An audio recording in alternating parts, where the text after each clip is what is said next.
Welcome to the Genius Factory. Enjoy the video. This guide shows how to use Ipv6 on Xbox Series X step by step. Xbox Series X supports Ipv6 natively and can use it for online features. Your home router must support Ipv6 and have it enabled. Your ISP must provide native Ipv6 or a tunnel like Hurricane Electric. Gather your router admin login, Xbox network settings, and router model number before you begin. We will show checking Ipv6 address, configuring DHCPv6 or SLOC, and testing connectivity. Follow each step and restart devices when requested to apply settings correctly. Access your router admin page using its IP, often 192, 168, 1, 1 or 192, 168, 0, 1.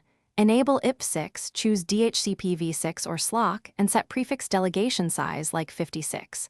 On Xbox, go to Settings, Network, Advanced Settings. Ipv6 should show a global address.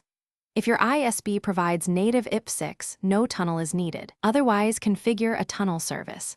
Save router changes and reboot Router plus Xbox to obtain new Ipv6 addresses. Verify DNS supports Ipv6 by using Ipv6-capable resolvers like Google or Cloudflare. Test connectivity with online Ipv6 test sites. If Xbox shows limited connectivity, check router firewall for blocked Ipv6 or Ipv6 ports.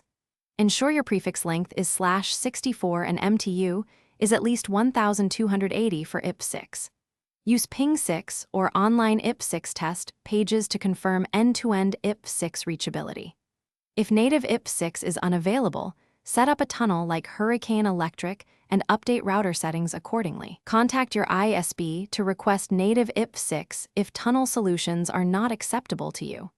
After changes, restart devices and review Xbox NAT type, latency, and packet loss metrics. Document working settings so you can restore them quickly after future router resets.